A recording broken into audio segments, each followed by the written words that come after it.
It is the beginning of sound. In Sanskrit, there are also many compound words, of which the dual word, like Ramakrishna, is called Dvandva. In this compound, the words Rama and Krishna have the same form, and therefore the compound is called dual. Among all kinds of killers, time is the ultimate because time kills everything. Time is the representative of Krishna because in due course of time there will be a great fire and everything will be annihilated. Among the living entities who are creators, Brahma, who has four heads, is the chief. Therefore, he is a representative of Lord Krishna.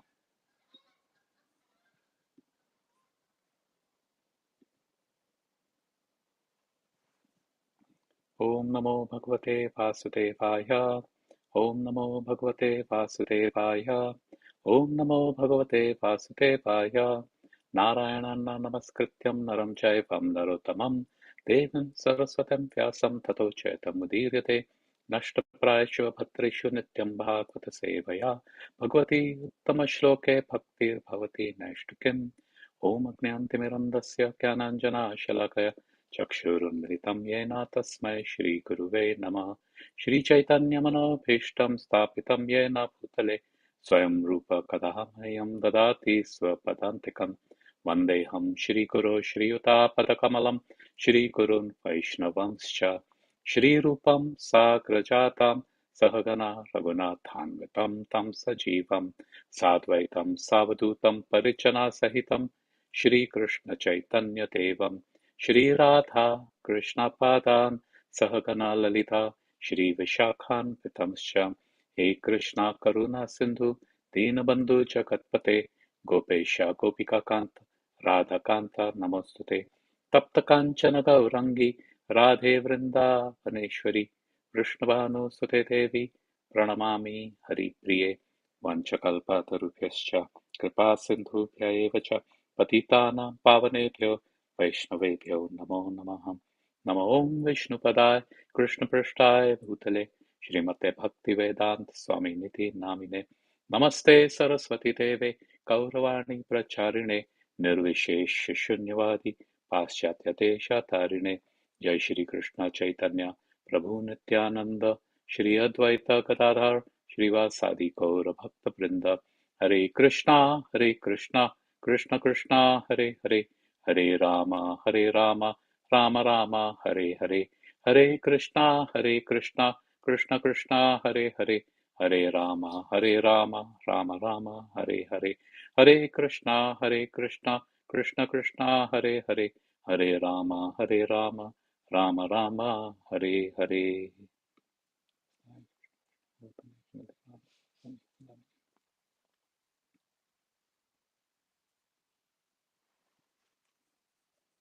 So, thank you again, Prabhu's Matajis. This particular text, of course, we know text chapter 10 is absolute opulences of the absolute Shri Krishna, and text 33, three major points it talks about. First is about sound or language communication, and Krishna says that he is the language communication. The second main theme is time, and the third one is creation. So we'll try and understand how Krishna relates to language and communication, time, and creation. Now, though over here it is said the Sanskrit, Vedas are in Sanskrit, right? This, as they say, Sanskrit is the language of the gods. Sanskrit is the original language. So the start of Sanskrit is Akara. Though it is talking about the Sanskrit language, since Sanskrit is the mother of all other languages, the root of all other languages, this how it represents Krishna and how it is all over. It's not just specific or limited to a specific language and communication. So we'll see how it Krishna relates to these three topics: language, time, and creation. Now, what does this mean? These three aspects, what does it mean to our relationship with Krishna? Now we'll have some understanding of language, time, creation. What does it mean? Are we always dependent or can we be independent of Krishna? That's what we will examine. And then, of course, question answers. We'll leave some time and group discussions, realizations, comments that devotees would have. I would like to offer my obeisances to Gauranga Priya Prabhu. His book Bhagavad Gita Notes helps me prepare for the classes, understand Bhagavad Gita a little better, and also references from Vani quotes, Srila Prabhupada's lectures, and from ISKCON Desire Tree. Very valuable sources if you're doing your study. If you'd like to know a topic a little bit more, go to these sites and just key in, and it will put up a lot of Prabhupada's lectures, books, essays, Vaishnavas have written. Okay, so let us talk now about the first one, language and communication. All of us speak, correct? And languages need not necessarily spoken words sound. Language is also visual communication. In fact, visual communication plays a very important role in what we are saying. So, not even the tone of what we are saying, for example, what we are saying is important, but how we say it is also more important. So, what is language? Language is a medium of communication which helps us express, our thoughts, feelings, emotions between two or more people. Right now, I'm talking, you're listening. I'm speaking a language. You understand what is being said. So, I am relaying some information to you. Correct? So, it is considered the prime tool of communication. This is what language is. Very simple definition. So, now let us understand from the Shastra's perspective the application of it and what we could get some realizations from this. Okay, let us understand the first simple basic truths and facts. Bhagavad Gita 7.7, Krishna says, everything rests on me as pearls are strung on a thread. He says this in 7.7, then again he says, now we can understand in language the very basis, the platform of knowledge. Krishna says, and that kara, the start of sound. Without there is no sound at all. So that start itself, that seed is Krishna, that platform. So just as the string is the platform on which all the pearls are attached, so literally, even in a language, Krishna is that platform which supports the language. Also, keep in mind, he is the prime cause of all causes, the causeless cause of all causes, Brahma Samhita, right? Shri Brahma Samhita, Sarva Karana Karanam. Now, when we understand these two, what is the application we can get it in context to uh, language and communication? So, we've understood what is language and communication. Language and communication is so that we are able to convey information, right? What about that when you convey the information? What is it supposed to do? Like our dear Krishna Ramanand Prabhu says, information is meant for transformation. Otherwise, it is just useless cluttering our mind, bits of knowledge which clutter our mind. So there is language, a mode of communication. That is, information is being exchanged, and that information is meant to bring about some transformation. Look at your own lives. You have joined Bhagavad Gita class at 7 o'clock. Why did you join it? Correct? Because you want some information. Why do you need this information? Because you want to progress on the path of devotional service. So that information is being exchanged, you're understanding and assimilating that information, and it's bringing about some transformation. If you're just going to have the knowledge or the information and you don't act upon it, you don't do anything about it, what's the big deal? It's rather you remain, you and I, anyone, we just remain ignorant fools. So information is meant for transformation. Then what is the realization we should get from here? We understand that Krishna is the platform of everything. So even this language, which is so necessary for us to share information, to convey information, to understand things, so that it could bring about a transformation in our lives. Not just a spiritual life, you look at even your material life, correct? The very language that we've learned, it helps us do stuff, correct? Transformation, it improves our status quo. So what is the realization from it? For language, if you understand communication, you know that and that speech, hearing and speech should always be connected with Krishna and Krishnas. And when it is connected with Krishna and Krishnas, you can see this gears, correct? So when one gear moves, automatically the other gears also fall into place. So hearing and speech should be about Krishna and Krishnas. Does this mean that at all times you're quoting the Shastra, at all times you're only speaking about the Shastra and whatever the Vaishnavas and Gurus have said?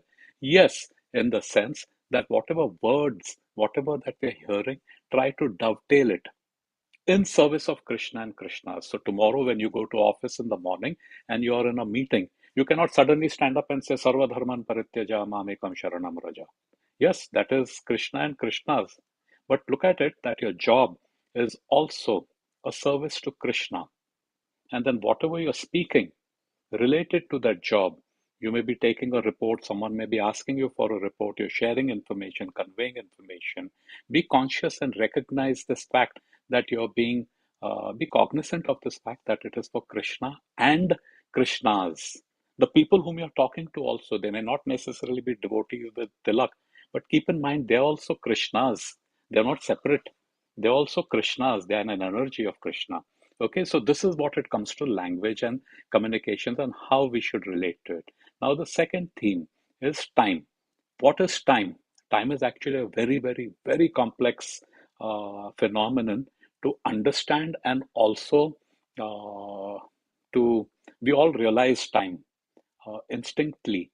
We're all under the control of time, but all the physicists and people who have spent their lifetime have somewhat an understanding of time.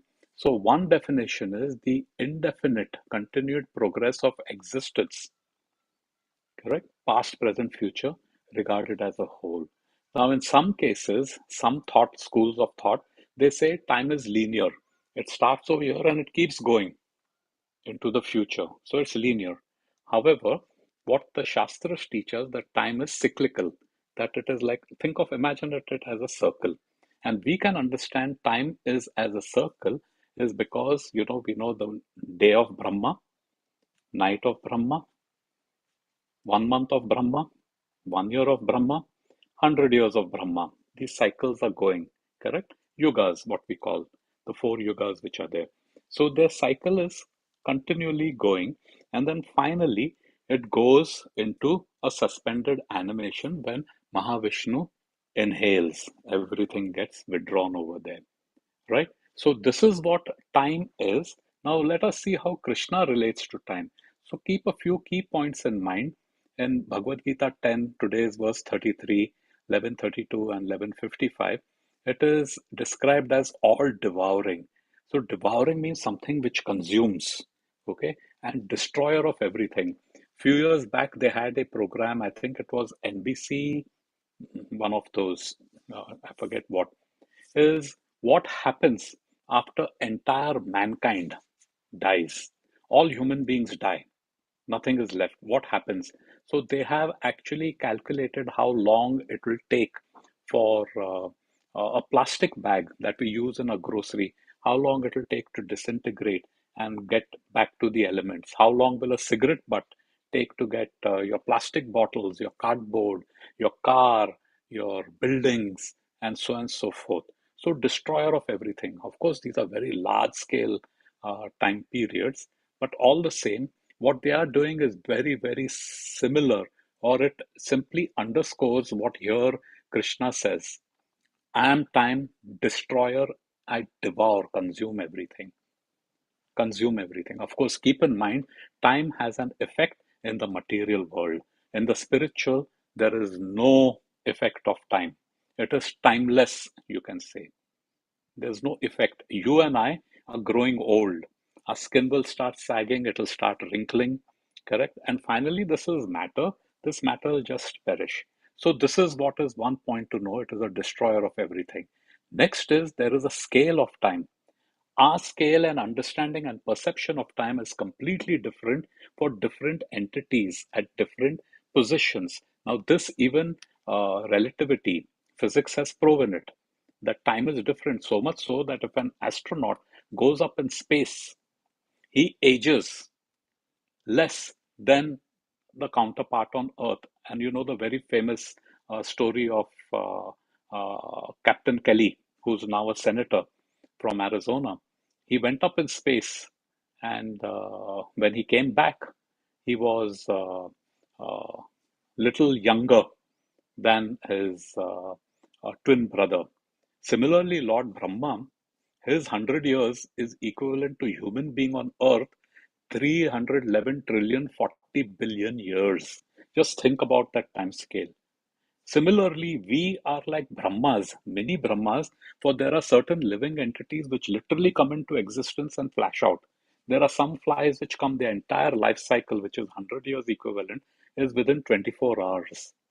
So, like this, time has a scale from the infinitesimal to the infinite. Now, another point to think about time is how time is measured. The smallest unit of time, our Shastras tell us, when that sun ray is moving over one atom. Just think about how microscopic an atom is. Now, consider the speed of light, 300,000 330,000 miles per second, 330,000 miles per second. I don't know exactly, but it's a phenomenal speed that light has. Now, that light to just traverse that microscopic distance of an atom, there they have calculated the time. So just think about that calculation and how it starts progressing over and over, and it goes all the way to 311 trillion years. So these are the scale. There is the scale of time.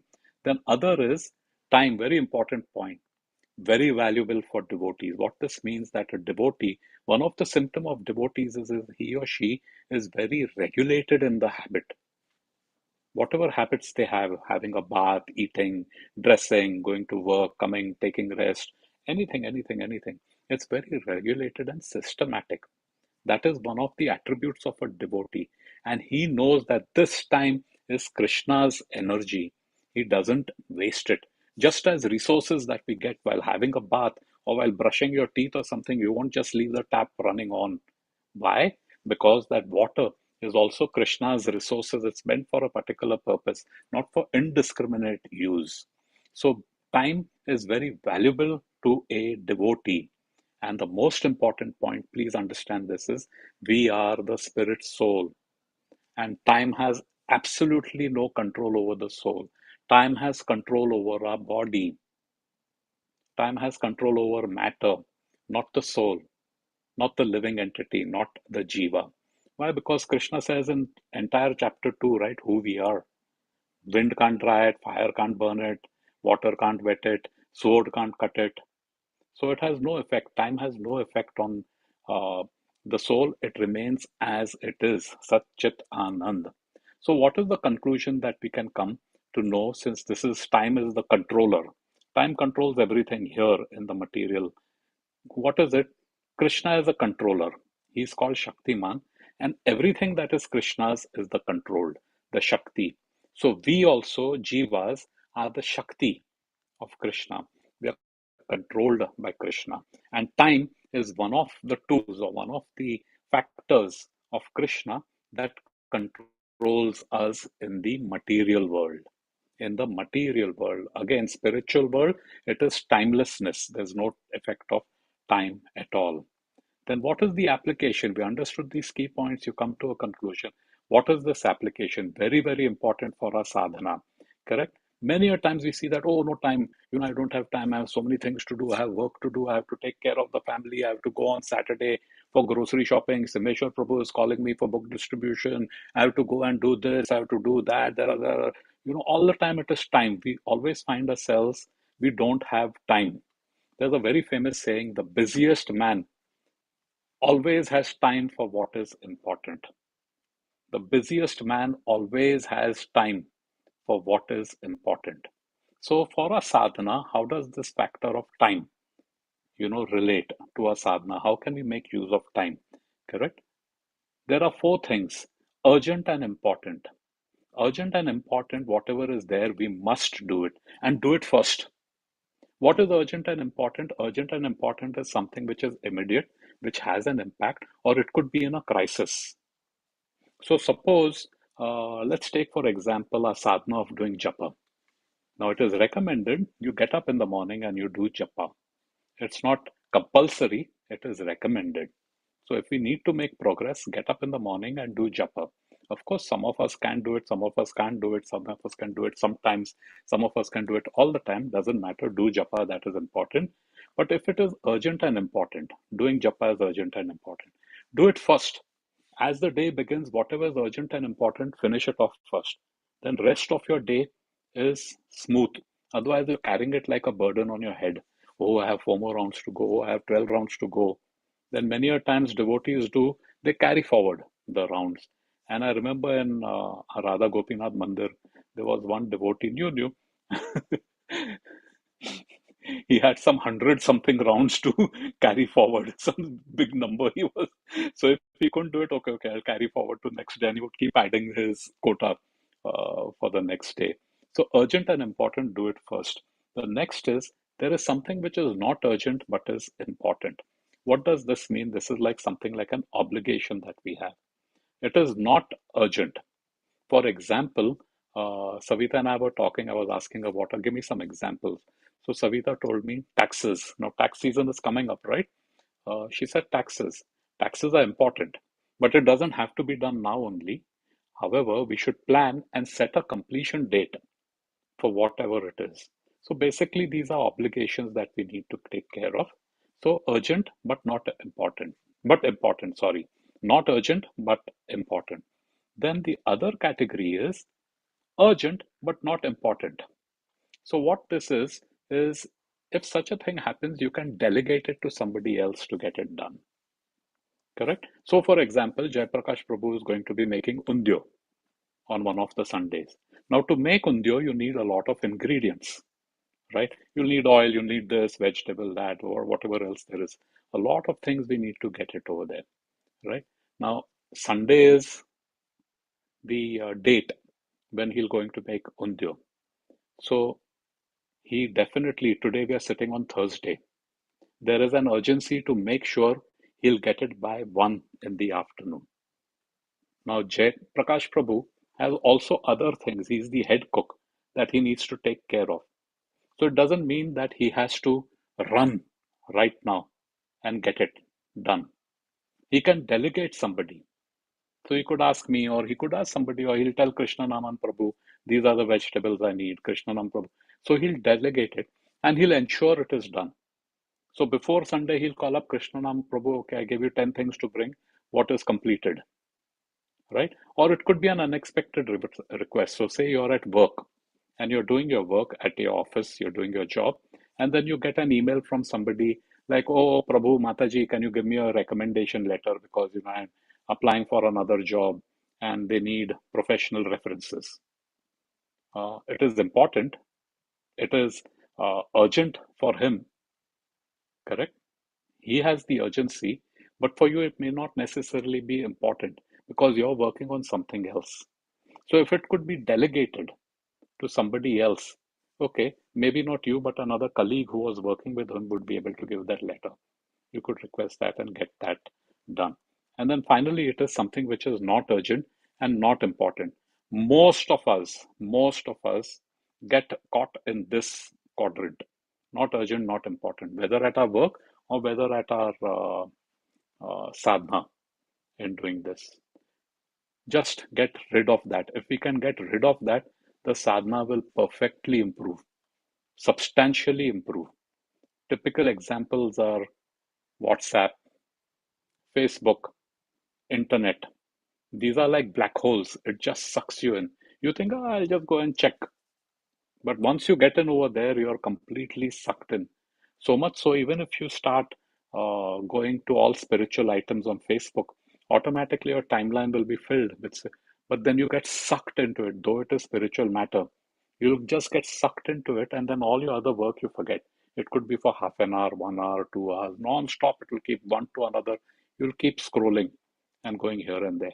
So if it's not urgent, not important, just get rid of it. Don't even go over there. So this is how time management. What is time? Understanding time. Understand that time is Krishna's tool. Everyone in the material world existence is under the control of time. No one can say he or she is not under. You'll come into existence, you'll grow for a while, and then finally you get back into the elements, this body. We burn it, bury it, whatever that we do. Soul will move on to another body. So this is what is time, and then this time that we have in this human form, here's how if we can start using it, being a little conscious and start getting conscious that time is also Krishna's energy. So let us use it properly and let us not abuse it. How it relates to creation. What is creation? We bring something into existence. That is creation. But actually, if you look at it, there's nothing that we bring into existence. Even those of us who are married and have children, we think, oh, this child, I brought this child into the world. Nonsense. You didn't bring the child into the world. You and your wife or your husband were just instruments which brought the child into the world. But of course, for language and speaking convenience sake, we think that we have created. Someone may think he has created a poetry. Someone may think he has created a nice architecture. No, it is not. Nobody can create anything, and we'll see how. Correct? So we know how the entire material world comes into existence. You know, there's Mahavishnu. Whatever the Mahatattva is there, right? The 23, 26 elements, the three modes of material nature, work on it. So when Mahavishnu is exhaling, billions of universal shells come out. Universe shells. Consider it like a shell, correct? Billion, and that shell like an anda, like an egg. That egg is half filled with water, right?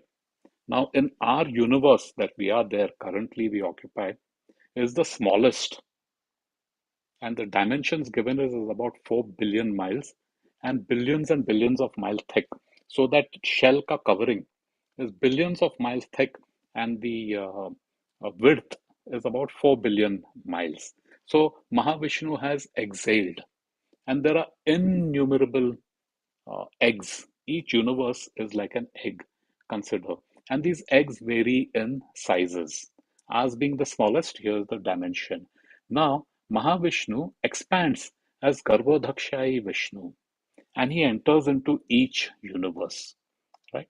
And from Garbhodakshai Vishnu, from his lotus, from his navel, a lotus flower springs up, and that's where Brahmaji appears, Lord Brahma. What does Brahmaji do? Brahmaji is the architect or the creator. He is actually the secondary creator. He is not the original creator. The plan and everything else is set by Mahavishnu. He's just coming and assembling it over here. So what Brahmaji does is all the living beings, 8.4 million species, the planets, the 14 planetary systems, all trees, insects, fish, land animals, living entities, everything that is there in the universe is what Brahmaji, quote unquote, creates.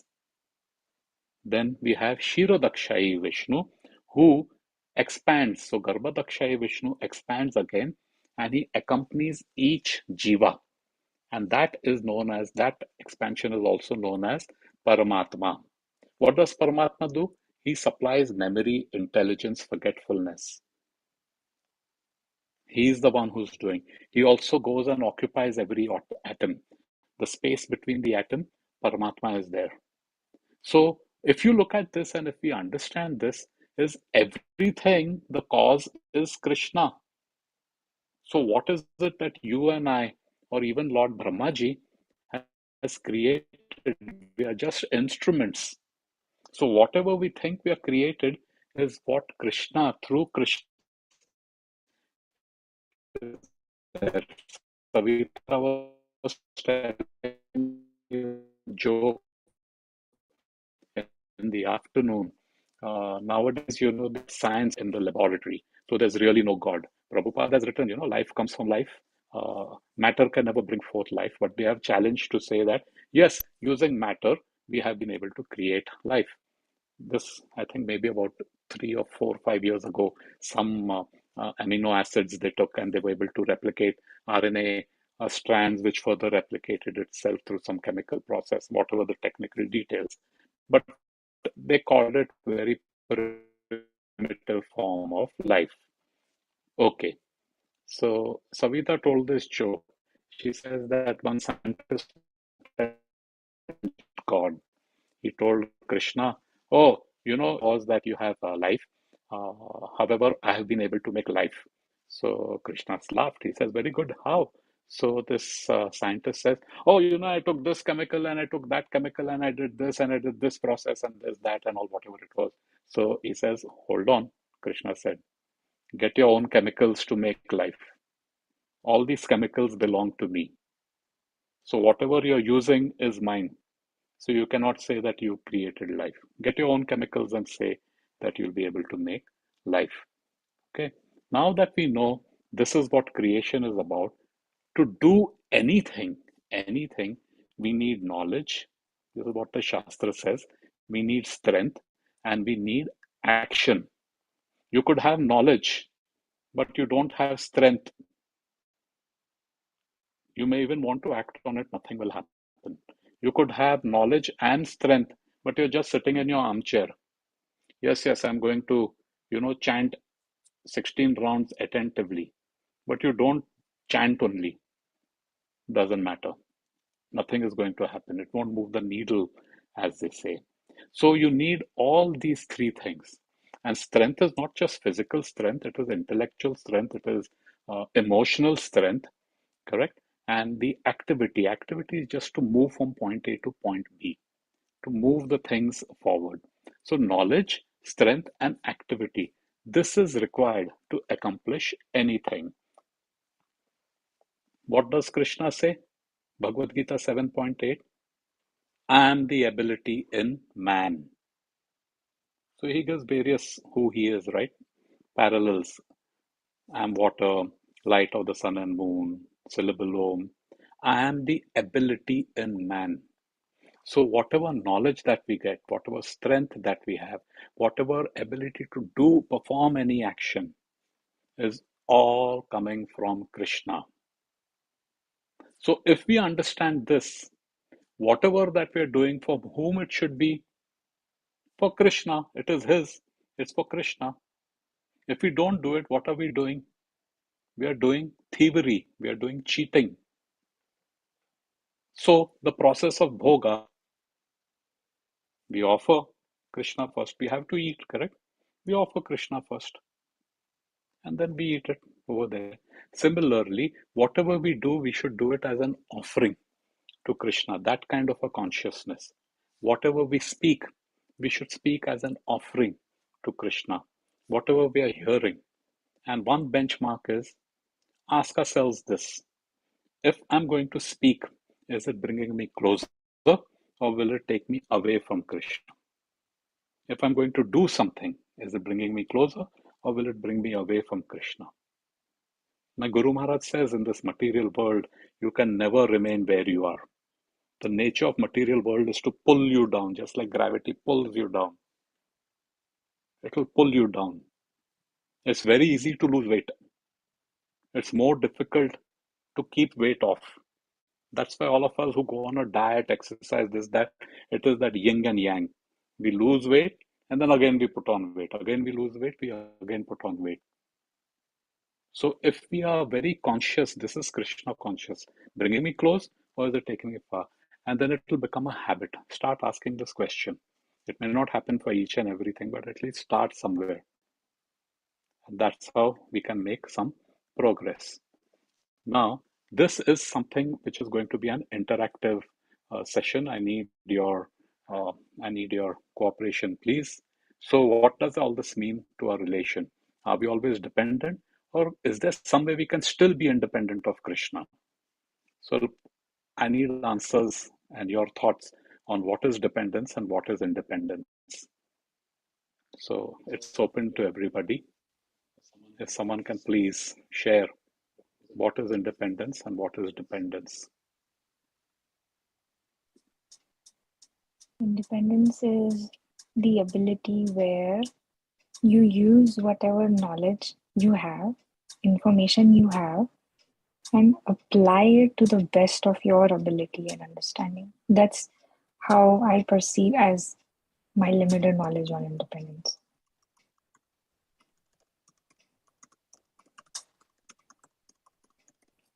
Okay. Who else? Thank you, Mataji. What is independence?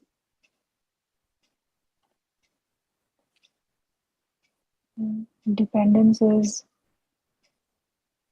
to seek advice and guidance based on what you have applied, learned, You seek guidance, you seek advice and direction, and kind of get a validation and probably a confirmation or approval. Okay. Some more thoughts on what is independence, what is dependence.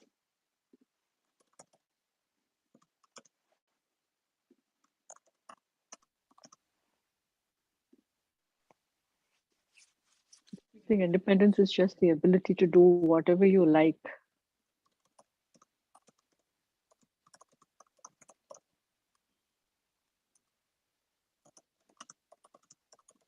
Okay. What do you think is dependence? It is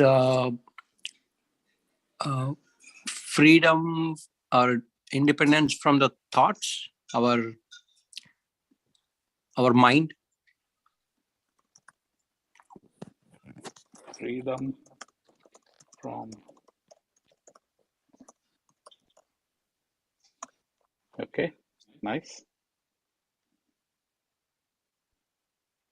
Come on, all of us are independent and all of us are dependent. This is something which we all have experienced. It's not foreign to us. It's nothing new. Independence also is I, me, and myself.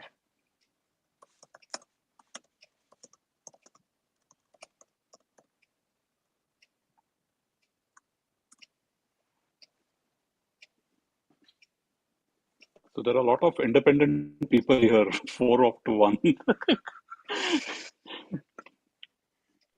So independence is not the free will, what we have always. Everybody has got the free will. It is not the independence that anybody can do anything. I'm not understanding Bimal Prabhu. So you're saying independence is free will? Or Yeah, free will, correct. Everybody has got the free will, and everybody can do whatever they want, which they can go in the right path or they can go in the wrong path. And that's basically God, Lord Krishna has given free will to everybody. So they're independent to do anything. Yep. Yeah. My point is, Proji. dependence. Yeah, they are independent to do anything, but they're born to do many things, right? So even though, like, I want to do the whole day Hare Krishna mantra, but I'm not able to do it. So I'm born to do many things by my previous things, like, so depending on completely on Krishna for everything. I think we have to practice that. That's what I feel, Prabhuji. Hare Krishna. Hare Krishna. Okay, give me a couple more dependence. What does dependence mean? Dependence, Proji. I am in the center. Everybody is depend upon me. Dependence.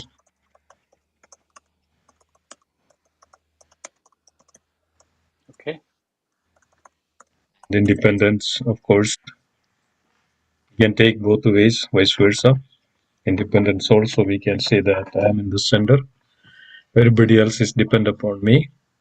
Dependence, really, we are depending upon totally on the mercy of the Supreme Lord. We are not dependent on anybody.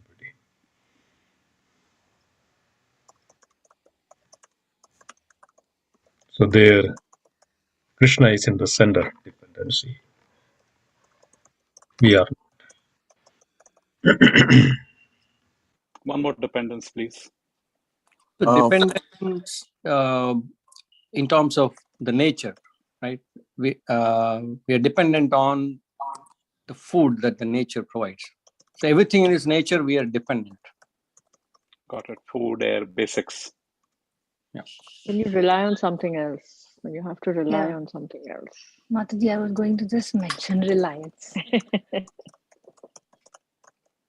Yeah, it could Okay. be money, it So, could be food, it could be anything. Yeah. Prabhuji, can I add one more thing? yeah, please. Sure. What if when we realize that everything happens according to the will of Krishna, then if we depend on that thing, then we get freedom from everything.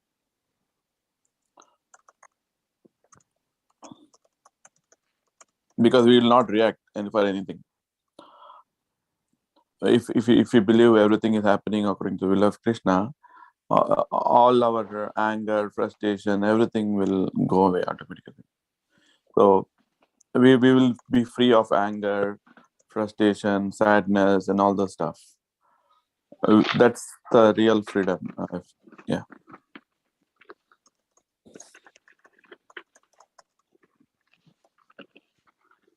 Very good.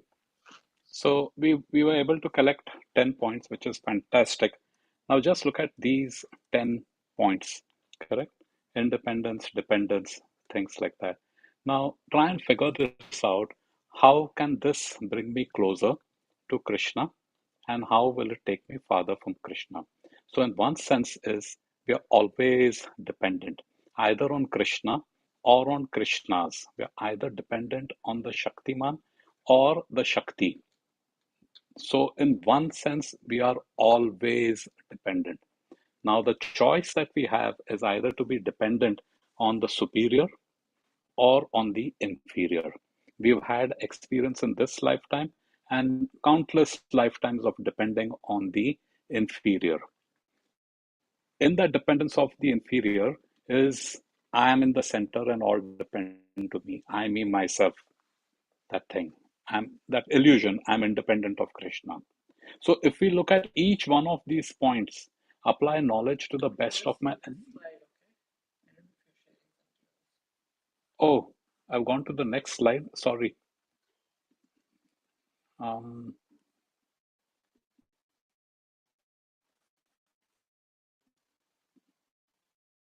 can you see this, please? Oh, give me a minute. Sorry, a little technical issue.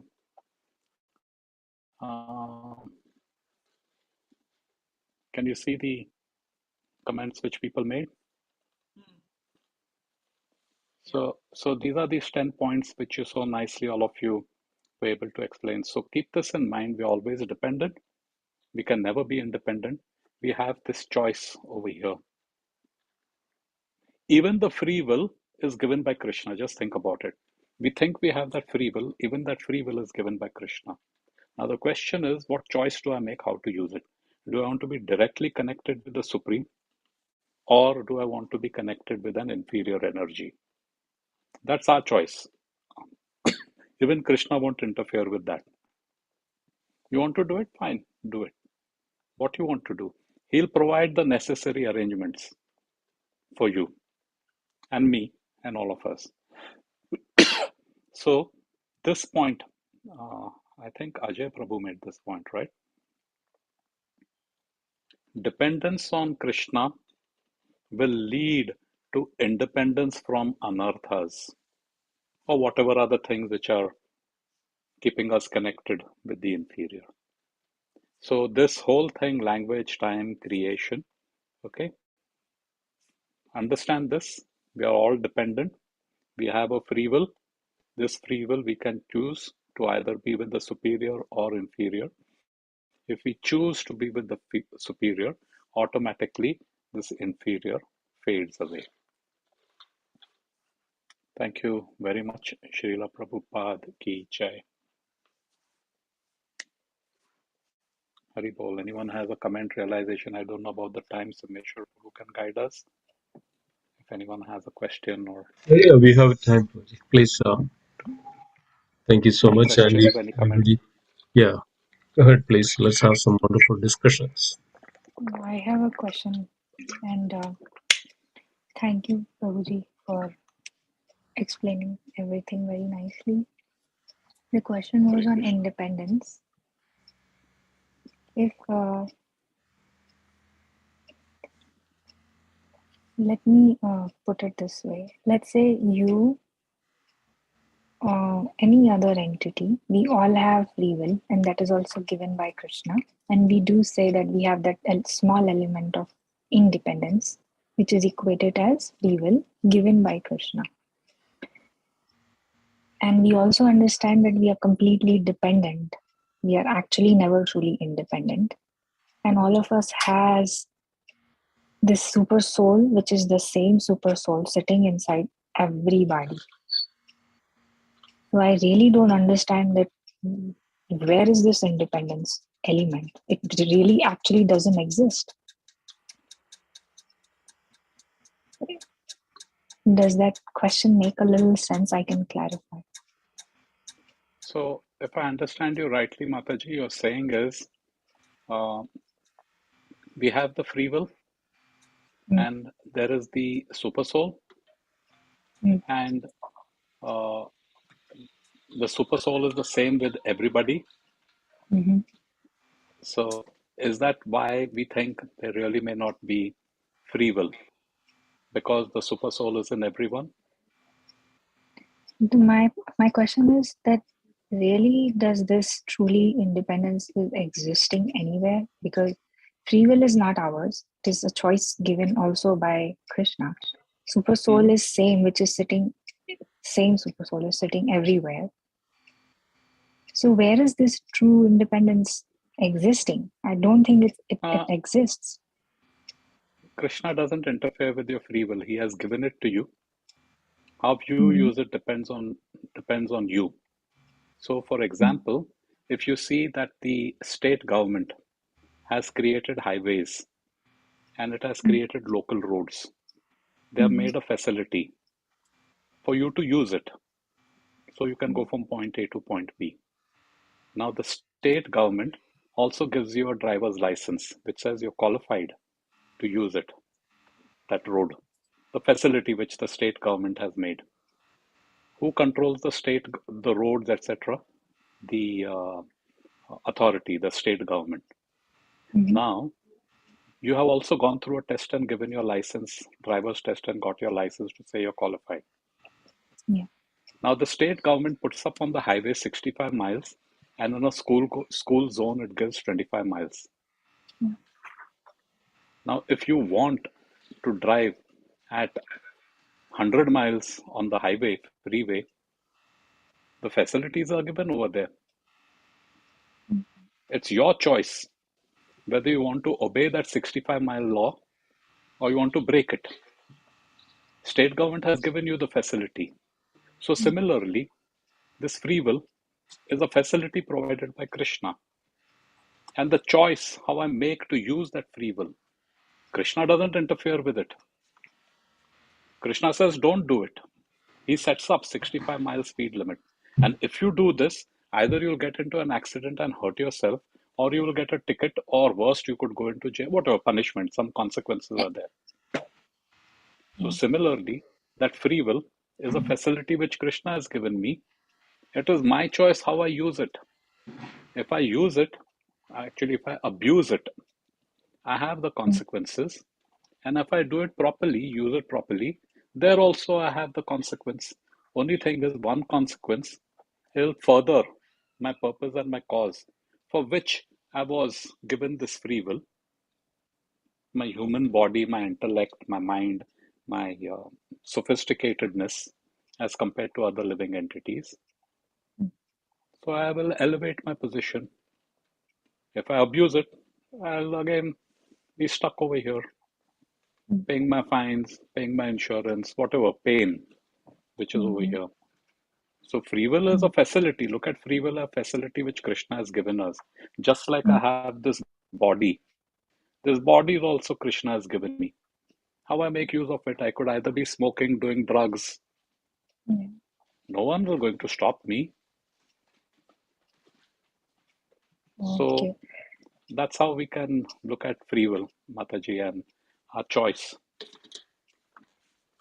So then, yeah, we also learned that the whole Bhagavad Gita was given, instructed, sorry, to Arjun on the battlefield. And then towards the end, he says, now I have given you all the information and knowledge.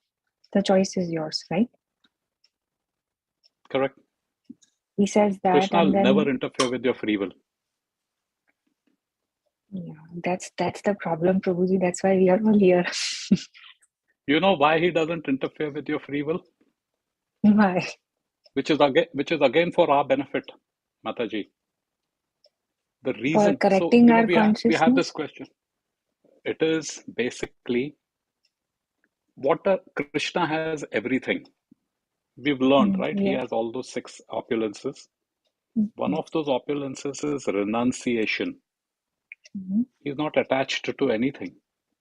We get attached. Oh, new car I buy, I'll be so attached to my new car. Yeah. My wife, my child, my country, my religion, my this, my that. Yeah. Krishna is everything, but he can do without anything. He doesn't care. Means not care is not the right word. He is renounced.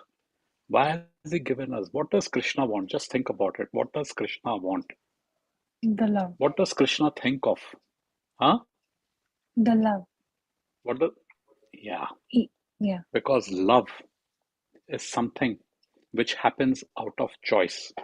You think Krishna, just by looking, his glance, he can impregnate the material world and everything gets, bubbling and starts Shrishti and all of us just by his glance.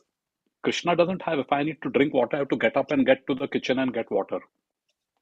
Not only Krishna has countless devotees who will do running it for him, Krishna doesn't have to do work. Right. We have to do work. So you think Krishna cannot make all of us devotees with just a flick of his fingers? How difficult will that be? But the only thing what Krishna is looking for is love. To love and to be loved. This is the platform on which everything else is being built. And love cannot be forced. You cannot command someone to love you. Right. You cannot demand, you should love me. Maybe by physical force or by financial force or something, then people will make a show. Internally, they may resent you. Right. बाहर से दिखाएंगे कि वो I love you. Yeah. Absolutely. So he has given that free will to us so that we can make a choice. And as you rightly said, as we come to our senses, itna thokar, we've been knocked Right. around here and there. Somewhere, some realization comes. Somewhere, tube light will flicker. Yes. And we'll come back. And how does that happen? When these So devotees,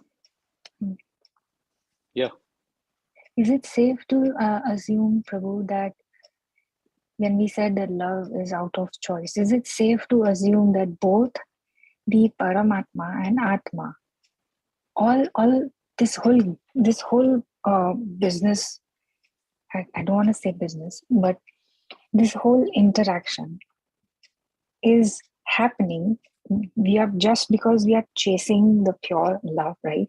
Both the Paramatma and Jivatma. Mataji, the Paramatma, as it is explained, is a witness. The Paramatma is a witness to whatever our Atma desires and whatever whatever we are chasing. Now, sometimes, we have something called a conscience. Right. When we know we are doing something wrong, that little voice in our mind will tell, hey, don't do it. Ye theek nahi hai. Yeah. But we are so caught up in it that, kar lenge, no problem, dekh lenge. Yeah. No Nobody's problem. watching. Yeah. Nobody is watching or whatever it is. Or, suppose someone is diabetic, he'll eat a gulab jamun, he's not supposed to eat it. Yeah, my numbers are low. Tomorrow I'll cut down on my carbs or I'll go for a walk or something. Inside his mind is telling him, don't do it. It's not right. That mind is basically what we call that conscience. That is the Paramatma is nudging. My dear friend, please don't do it. Okay. But he won't interfere.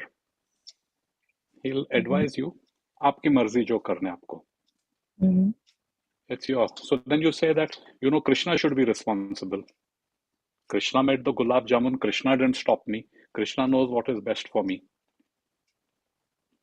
Then Krishna should take all the karma. Krishna should be responsible. Why am I getting this? How can Krishna be responsible? The state has made the highway. You drive at 75 miles an hour, you drive at 100 miles an hour and you crash. Should the governor of the state go to jail? No. Governor is putting the sign also, 65, don't do it. But still you're doing it. So this is how you understand it, the Paramatma Atma. Paramatma is a friend. He's the ever well-wisher. and he witnesses and he accompanies us. He accompanies us, whether we are in the form of a dog, elephant, bacteria, human being.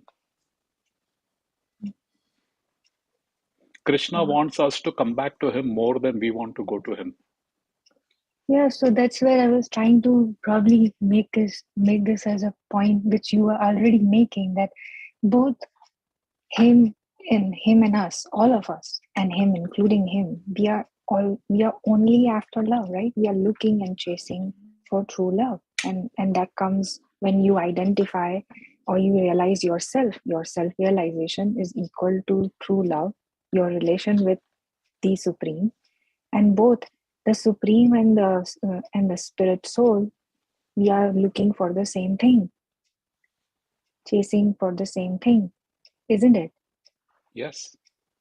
Krishna is not so much as chasing. Krishna has a Ah. unique relationship with us. It is like, what example can I give? Maybe it'll be a crude example, Mataji. We wear a shirt, and my shirt has 7 buttons, and each button goes in its particular place. Now, suppose if one button is not closed, it's not going to make such a big difference to me. It won't make such a big difference to me. I can do without it. So it is something like we are these buttons, and we should be in that buttonhole connected with Krishna. Yeah. But it's not there.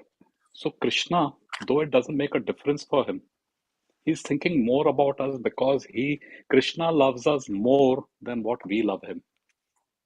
Yeah. His love Yeah. for So us is unique and his tremendous. intensity is more because he's more conscious, because he's fully aware. We are not.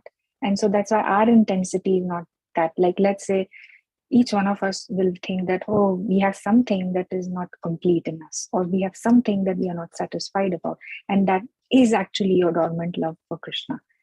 But people look at it in different ways. Yes. Okay, this is my Yes. car, this is my son, this is my relationship, this is my job, husband, wife, etc., etc. They Yes. look at Well wrong said. places. Yes. That's exactly the root cause of problem.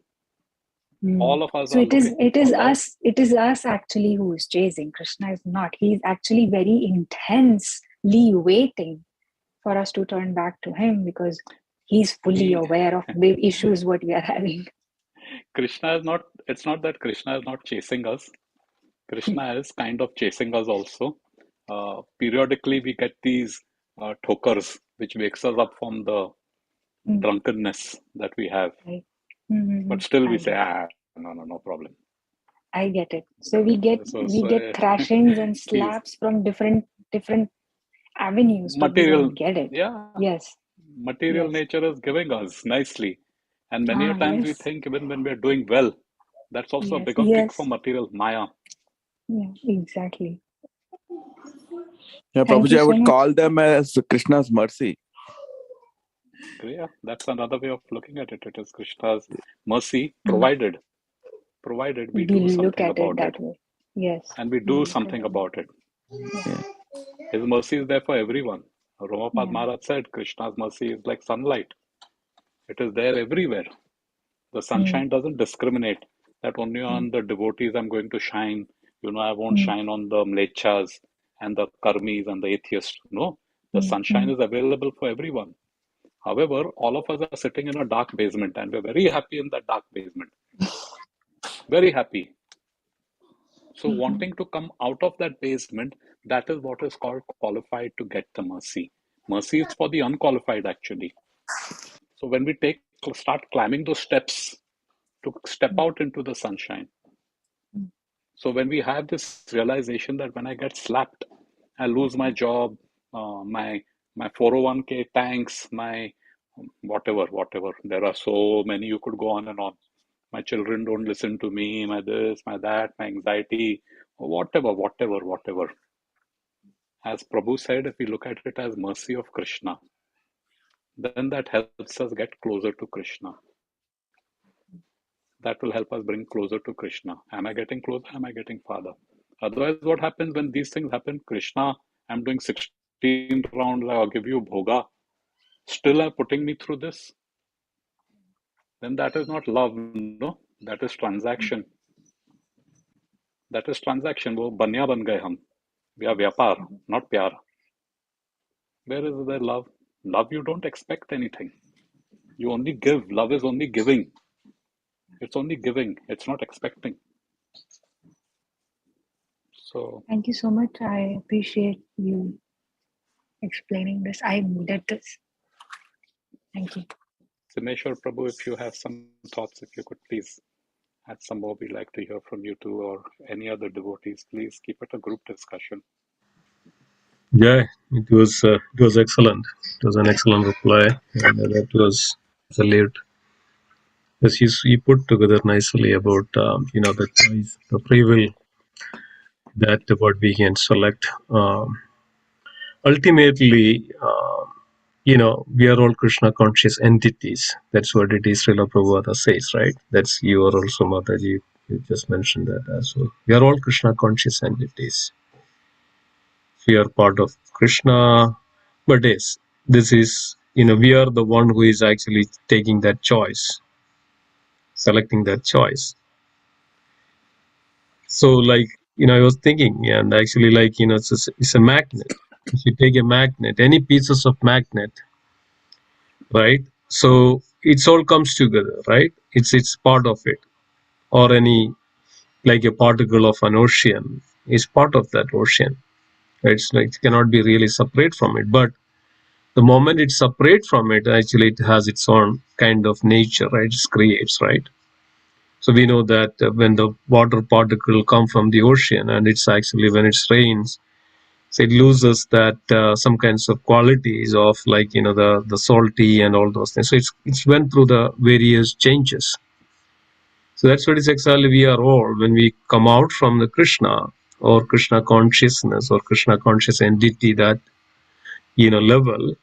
Then we also goes through these laws of nature, material nature.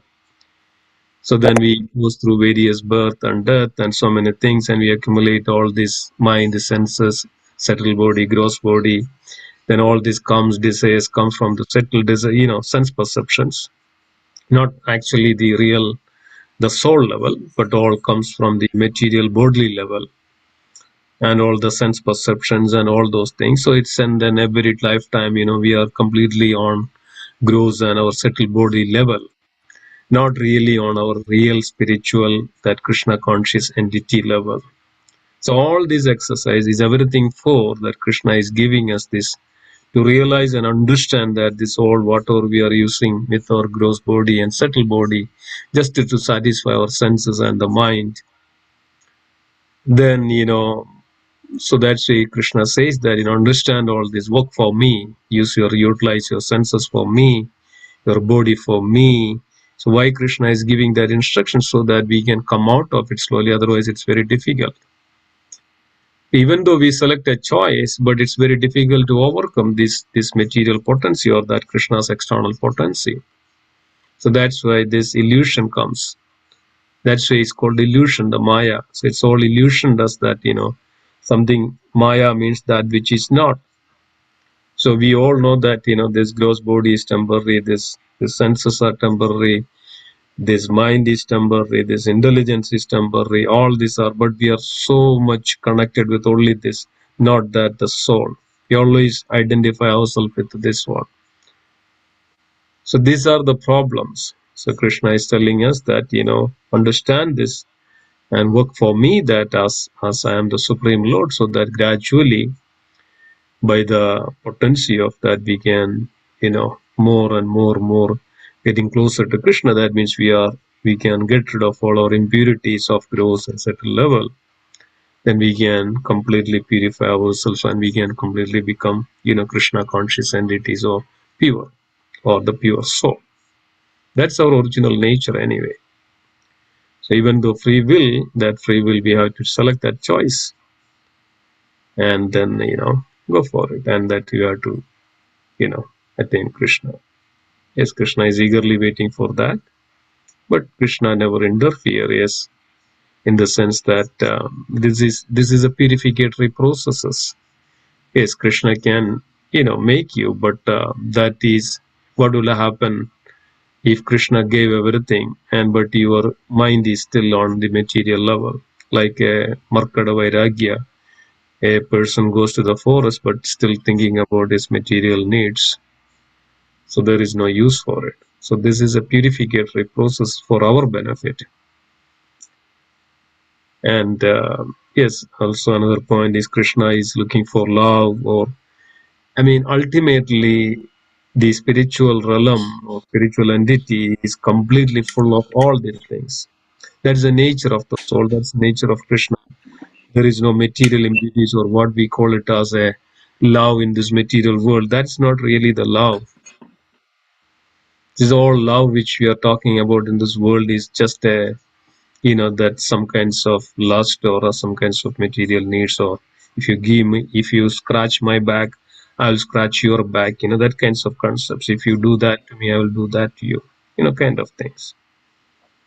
But the real love is actually free from all these material contaminations. Then as if then it's completely pure. That the purity that Krishna has, that's what is Krishna is looking to us, that we should also attain that purity.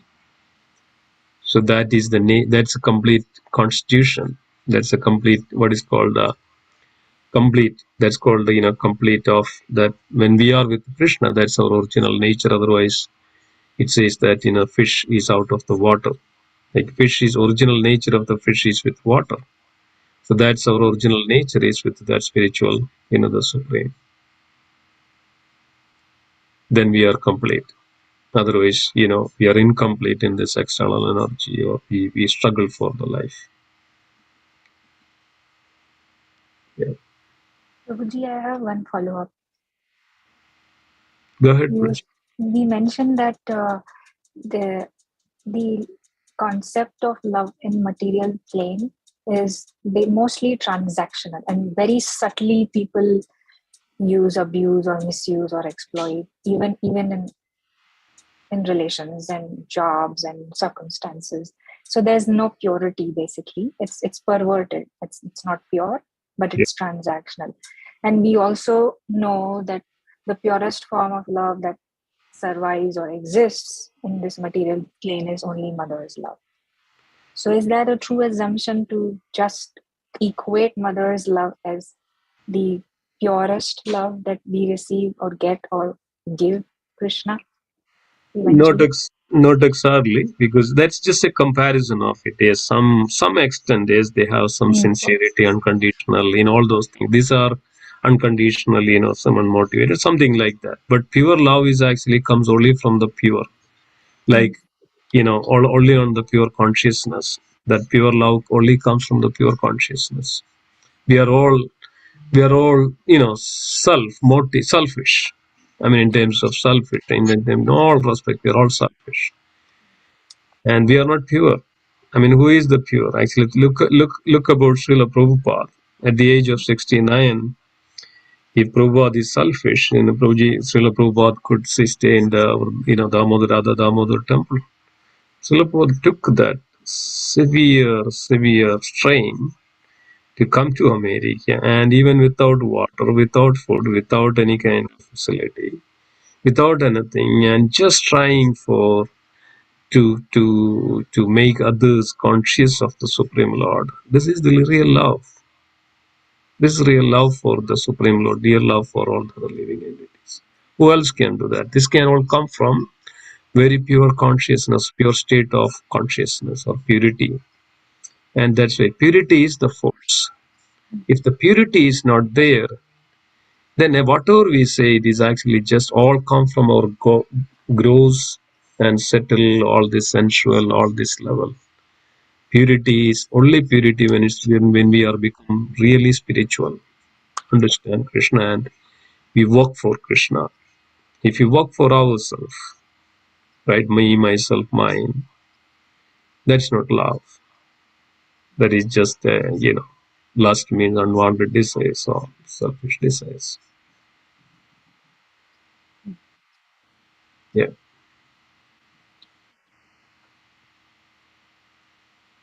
So that's why, we should come to that platform of purity. That means chanting the holy name. And if somebody, we are all have these anarthas of all this, so many anarthas. Who is free from it? Everybody has it.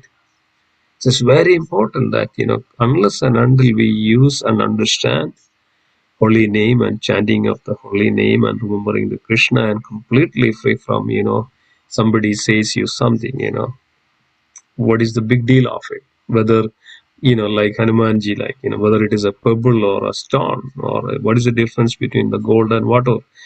A state of purity doesn't see much difference into this. That's why, in the Bhagavad Gita explains that Vidya Vinaya Sambhane Ramane Gavihastine Sopegajasuni Pandita Samadarshana. He sees everything in that state of purity and that state of consciousness. And he does not discriminate. He does not see that, whether he's completely dependent upon Krishna. He's completely dependent upon Krishna. Because of otherwise we are all into the same, anarthas and so many things, and we completely kind of indulge and involve so many things, and we always think about ourselves. How much time we think about Krishna? Most of the time we think about ourselves, our welfare and all those things.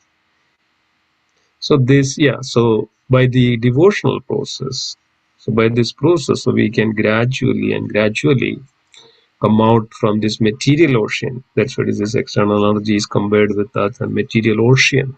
Very difficult to overcome.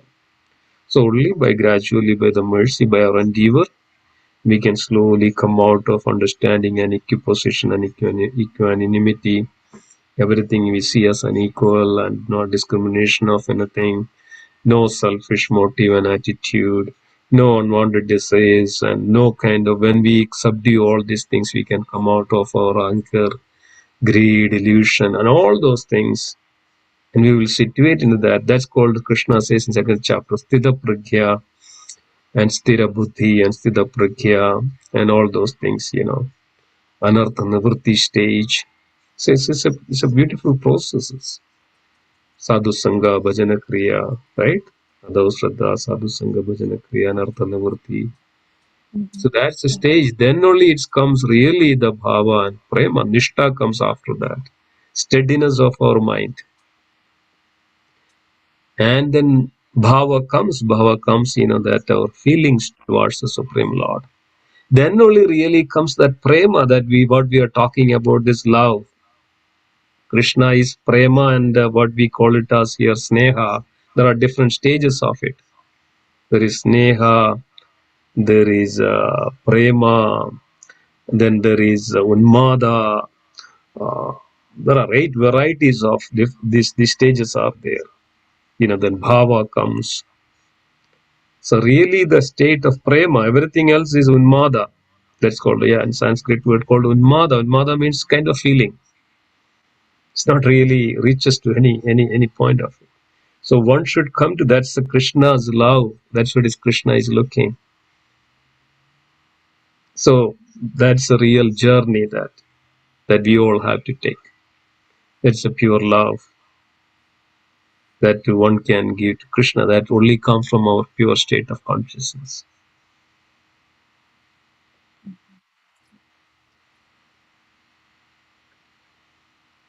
Yeah, I mean. Yeah, thank you, Prabhuji. Amritanand Prabhuji, I would like to take this opportunity. I don't know, somehow it was arranged. Whatever each and every word you spoke today, it was directly for the situation that I am in, communication and language. And so I want to thank you really. Or maybe the Krishna sitting inside of your heart. And I'm very grateful. Mataji, to the extent we desire. Mataji, Prabhuji, when you were saying that, you get slaps from Maya and you get thrashings, you have no choice. Bhagavan will push so much to the extent that you just bow down. You are helpless, basically. And that's what happened today. And each and every word you said was like, you have no idea how much I am scribbling right now. Whatever Amritanand Prabhu you spoke, Simeshwar Prabhu you spoke. You have a sincere desire, Mataji. Krishna will make all the arrangements. Thank you so much for attending and being so regular in all your seva. Thank you. Yeah. Thank And it was powerful. It was the words you used and came from the heart, and I can see that the purity is the force. Oh, It's good. came from So there. It was very powerful. That's what it is. We can see. all credits to all these Vaishnavas, you and all our Bhagavad Gita class, and all the Vaishnavas from Radha Gopinath days, Prabhupada, and I mean so many you can't even name them. All I'm trying to do is just whatever heard, hopefully repeated without my interpretation. And to your point, Mataji, about mother's love and what Simeshwar Prabhu said, no, is we really what Simeshwar Prabhu is talking about love, no. Once upon a time we were there. Love is not something which can be taught. Then the question is, why are we doing all this? We have to love of Godhead, love of Godhead, love of Godhead. It's because we've forgotten. We are in a coma. And we're just removing all these layers. So the mother's love that she has to the child still has a tinge of selfish motive. It's still tinged, but that's the closest in this material reflection which comes in. So you can just look at mother's love as a shadow. When I see a shadow, I can understand the form. Like, oh, this is Mataji in a sari, this is Prabhu in a dhoti, or whatever. You can make out just the form, but you can't make out the personality. Looking at the shadow, you won't be able to say the personality of this person. I have a personality. Simeshwar Prabhu has personality. Jai Prakash Prabhu, you, each one of us has a personality. So, like this, that mother's love is just giving some idea, And whatever love we have, love for my country, love for my job, love for my this, love for my friend, that, everything what we're saying is love. Okay, yes, it's in a mode of goodness, but it is something like that spiritual sun is behind us. That spiritual sun is behind us, and there is a wall, correct? And that wall has a long shadow. That wall is that material covering. And I'm standing very close to that wall, closely attached to that wall. So all this love, hate, relationship, and all that, I can never even figure it out. I think it is love, mode of goodness, passion, ignorance. But what mothers do is they step a little bit outside of that shadow of the wall, little bit, and then you can see that form. Ah, this is love. But the rest of us are all in this. And the moment we turn our face towards sun, what is that in Chaitanya Charitamrit? Krishna hoy, Surya, I forget. Simeshwar Prabhu, you may know. Maya hi andhakar, Krishna Ah, hi Maya hi surya. andhar. Ha. Jaham Please say Krishna that. hai, waham Krishna. Jahan Krishna waha Maya ki adhikar nahi.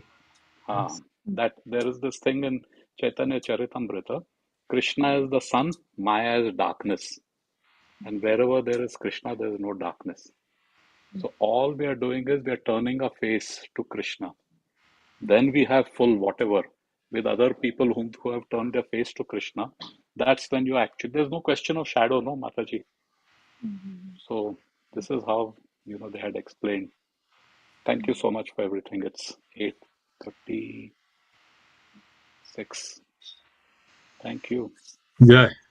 I know everybody except So one. Sudhakar Belam Prabhu. Maybe I recognize that face, but Yeah. dear friend Jai Prakash Prabhu. Thank you, Prabhus. This is wonderful. I mean, in terms of, we are in the middle of 10th chapter. We reached so far. I think everybody, all of us learning a lot, discussion and understanding from Bhagavad Gita, learning a lot. And also, it also gives us that proper understanding, and so that we can also put our consciousness in such a way that we can, understand what is the bhakti. This is very wonderful, very nice, and wonderful questions. That's always makes the difference, isn't it? Yeah, Thank you so much, Prabhu. very nice, Dana. very good. Dandavat. Okay, so The speed, Prabhuji, the speed of light is 3 times 10 to the power of the 8. Yeah, Once upon a that's right. time, Mataji, physics was my great. I loved physics, and I also did little bit in quantum physics and all that stuff. Mhm. But now my interests are somewhere else. And of course, I'm getting old, so forgetfulness, Krishna is also hitting That's over what it here. is, right? 3 into 10 raised to 8 per 8. second. Per second. Yes. That Yeah, much kilometer per second. Yeah. 3 into It's 10 raised to actually, yeah, meter per second. meter per second. Yeah. Yeah. Yeah. 3 billion. Yeah. Yep. No, billion will be 9. Yeah, 3, 3 into 10 raised to 8. Yeah. 8.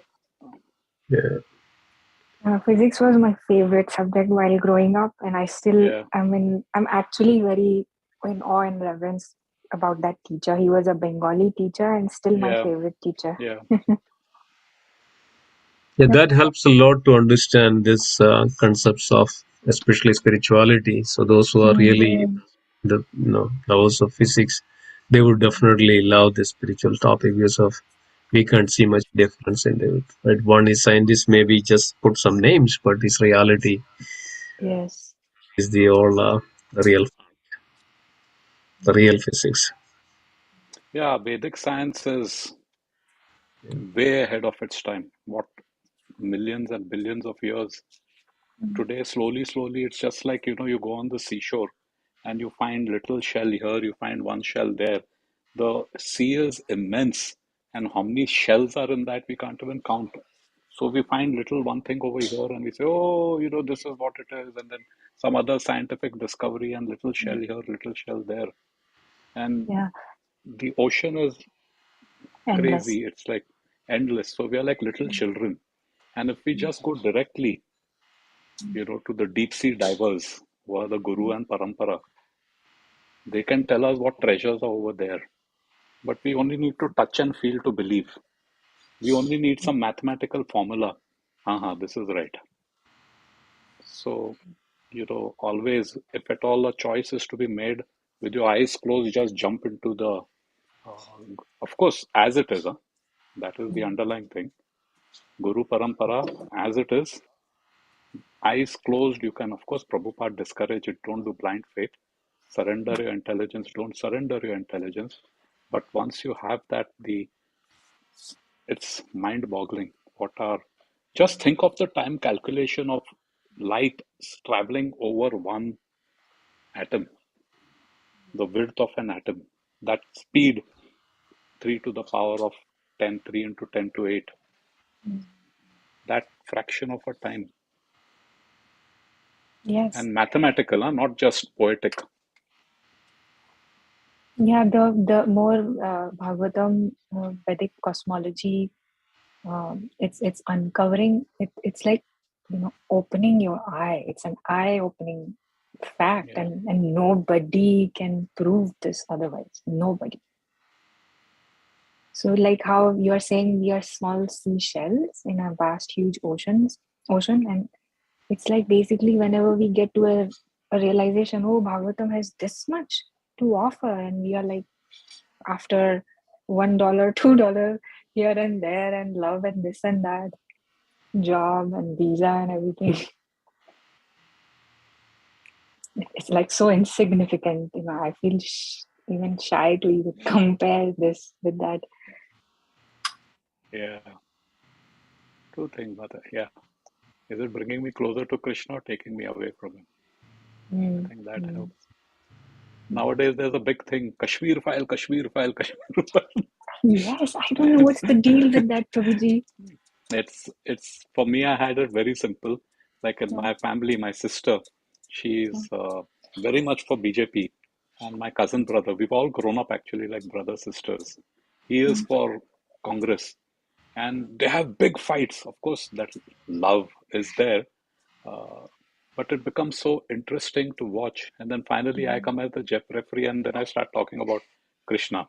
Krishna. So I start, and they say you're a fanatic. So similarly, I got all these videos on Kashmir file and all. So I said, there is this thing called Hindutva. What has been done is extremely wrong. One human being cannot do that to another human being. Misuse Mm, of free will, correct? mm, But mm, thankfully for Prabhupada, He has taught me that I am not a Hindu. I'm a spirit soul. Of course, Sanatan Dharma and so-called Hinduism. But I think Simeshwar Prabhu, you mentioned, right? Hindus as a community or a faith have the least number of Bhagavad Gitas as compared to Muslims who have Yes, Qurans and yes, Christians who have exactly. Bibles. Yes, yes. So everyone says I'm Hindu, Hindu, but no one knows what is there. What How many Hindu people is? have even opened the Bhagavad Gita Yep. and read it? Any Bhagavad Gita, chalo, open it and read it. Whereas Islam or Christian and all, salute to them. They read, they know their stuff. But everyone Hindu, Hindu, Hindu, Hindu, Hindu. Of course, what has happened in Kashmir is not right. I'm not, or even what happened in Bangladesh, again, last week or 2 weeks ago, they again vandalized a temple. No, that is not right. That is absolutely, and you take a stand with it. But Yeah, I mean, Prabhuji, even if like let's say we are aware of this thing, I'm playing a devil's advocate here, and you can just treat me as a naive or whatever. I'm playing a devil's advocate. So even though we realize this rarity of the un whatever unmanifested jewel that we have discovered, which is Bhagavatam, Gita, and Krishna consciousness and everything. Don't we as devotee community, let's say, I'm just calling this as devotee community for the lack of better word, we also have developed a sense of pride? of course, and that's not should be the case. My Guru Maharaj had said, my mother once met him and she says, Maharaj, we are uh, so it's such a great that we've got, Mm, Prabhupada and you and the Bhagavatam, and, eyes are kind of opened mm, to some, and then her sister, her older sister, was a great Krishna devotee, not Hare Krishna. And this is like since her childhood. She used to offer bhoga to Krishna, dress him up, bathe him, same what we do over here. mm, mm, No onion garlic, and and the whatever is the Vaishnav, mm, not ISKCON, but she was doing that. However, in her old age, when they migrated to Canada, maybe out of loneliness or boredom or something, she got into the association of the people who are voidists, like Nirantar, mm, like no form yes, over yes. there, Mm, and complete change of this. So my mother was just saying that, this is how much we are at least connected to Krishna and the Vaishnavas and whatever it is. mm, So Guru Maharaj gave a very important instruction. He's saying rather than feeling great, we should feel grateful. mm, So we have this gem, and if that gem comes in it and I'm wearing it on my necklace, that I'm a Vaishnava and you're a Karmi and you're a this, I don't eat meat, I offer bhoga, you eat meat, and I know mm, so much, I know who mm, I am, you're still confused. That pride will mm, eat away whatever we are trying to do. So mm, be grateful. We have the greatest thing, and Guru Maharaj has given even instructions to the brahmacharis. They are mm, made to learn the verses, they are made to by heart it, and they are like walking, talking encyclopedias. mm, But Guru Maharaj has told them, don't think you're great. If somebody else is in your position, he mm, or she will also be able to do that. So we should always be grateful. When we are grateful, then we acknowledge, and here Krishna has given, na? Everything is mm, ability is also his. The fact that we are associating is also his mercy. So you have Simeshwar, you have Krishna Namanand Prabhu, Madhupati Prabhu, so many who are there. So behavior will tell us whether we are grateful or we are great. And always be conscious. Don't think Maya cannot pull us. Maya is so subtle and she's so clever. She's so clever. We may think we are doing an act of devotional service. That's why it has always been the shelter of a Vaishnav, some senior person with whom you could bounce the idea. When there was this first time Bangladesh, they did destruction, everyone got so annoyed. But a senior Vaishnav put everything in perspective, then we can know, okay, my thinking is this is the right way to do something. yeah, even So, though let's say we get the senior guidance also, Prabhu, and we seek for right knowledge. My question was that let's say if I'm in a fix, let's say I'm in a problem and I am seeking senior Vaishnava advice and being under shelter, etc. Then also there is this element of, okay, now you know Shastra and Guru Sadhu Shastra perspective. Now choice is yours. You do what you want to do. So even though we, let's say, surrender, like we do this exchanges, 6 exchanges, we reveal our heart and we hear somebody's confidential thing, and even though when that exchange happens, towards the end of it, you are left on your own to make your own choice, basically. Mhm. So how does that advice or guidance So that you can take a better choice. steering you, like, let's say I lack in making decisions. Let's say I don't know even how to make decisions. Even though I get senior guidance, I'll know, okay, this I have to do, this I don't have to do. Choice is mine. I lack making decision and I'm relying, okay, I'm just not even taking any decision. I'm sitting in indecision. And I'm just thinking ki, Arey, Krishna will really reveal. I think Krishna wants to reveal something. I want to go by his will. So I'm sitting in this indecision state. Is that the right approach? Indecision is also a type of a decision, Mataji. Correct. Yes, correct. Not taking a decision. So if you go to a Vaishnav and a Vaishnav, see, Madhupati Prabhu in one of his classes 2-3 Fridays ago, we were talking about blessings. So Madhupati Prabhu said you should be ready to take the blessing. So if the blessing is give me your son and all the wealth, you donate it, I bless you. Will you be willing to do that? Suppose a sadhu or a saint says that. So from that same perspective, when we ask for decisions, and how are we asking for the advice or the guidance? End of the day, it is your call. The Prabhu or Mataji, who is the senior Vaishnava, will not force you. Mm-hmm. And what is your level of surrender? And the surrender is basically, I trust fully in this person. I won't be taken for a ride. And this person is always my best well-wisher. Prabhupada was going with his disciple in the early day in New York, and there were some of these brahmacharis, the early disciples. There was a donut shop over there, and they used to be going and eating donut and coffee. Though it was said that don't eat outside food, don't coffee is an intoxicant and things like that. Philosophically, they understood, but it's by habit. They were there, and whenever Prabhupada would come, they would duck under the window, and of course, Prabhupada knew it. So with the stick, Prabhupada pointed to the others who were on the footpath with him, and he showed that it said donut shop, like donut. So Prabhupada pointed that and he says, do not, do not. Now, he has given this advice, do not. Now, the people who have surrendered to Prabhupada takes his word, do not. So, from that point, the ones who were there with him and he said, do not go there, they have progressed. And there are many of us, it keeps happening. We sometimes slip, we sometimes stay.